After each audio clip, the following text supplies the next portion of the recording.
Hello friend, তোমরা সবাই কেমন আছো? আশা করি সবাই ভালো আছো। সো মাই ব্লগ ডেঞ্জার শিল্পী। তো আমি এখানে পুরোপুরি রেডি হয়ে গেছি, চান টান করে একদম পুরোপুরি রেডি। তো আজকে থেকে আমার বিয়ের কাজ শুরু।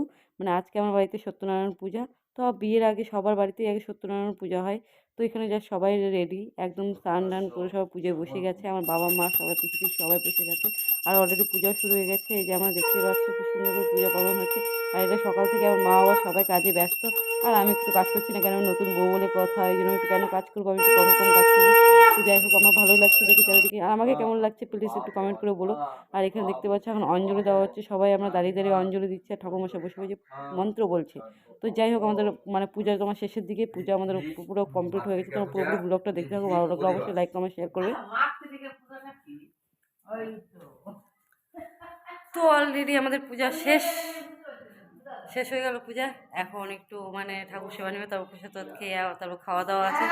মিমি মিমি বলে তুমি পড়ে চলে গেল। আর আমি সকাল থেকে না খেয়ে আছি, বলে না খেয়ে থাকতে হবে, আমাকে কি দই ছিল না কি আছে ওইসব খেতে হবে, তারপরে খাবো। তো যাই হোক, লাল টুকটুকা নতুন বউ নতুন বউ। এদিক ওদিক করে কোথাও খাওয়ার পেলাম না। ঠাকুর করে এসে দেখে এরা পোশাক সবাইকে দিয়ে বেড়াচ্ছে, কিন্তু আমাকে একবারের জন্য ডাকলো না। মাকে দেখো নিজের খাওয়ার একাই খেতে শুরু করে দিয়েছে। তো একবারের জন্য বলো না বেটে তুই খা, একবারের জন্য জিজ্ঞেস করলাম, আমি খেতে শুরু করলাম, নিজের খাওয়ার নিজে বেড়ে খেতে শুরু করলাম। মামি এসে তাকে বললো আমাকে খেতে, বুনু এসে ভাগ বসাচ্ছে। কি অবস্থা!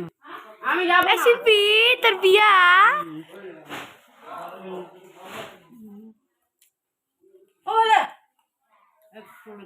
তো আমি এখন বাড়ির ডন, কি বলবো, যারা বিয়ে করোনি তা চটপট বিয়ে করো, বিয়ে করলেই মানুষ ডন হয়ে যায় জানো। বাড়ির তখন আর কেউ কিছু বলতে পারে না তার উপরে।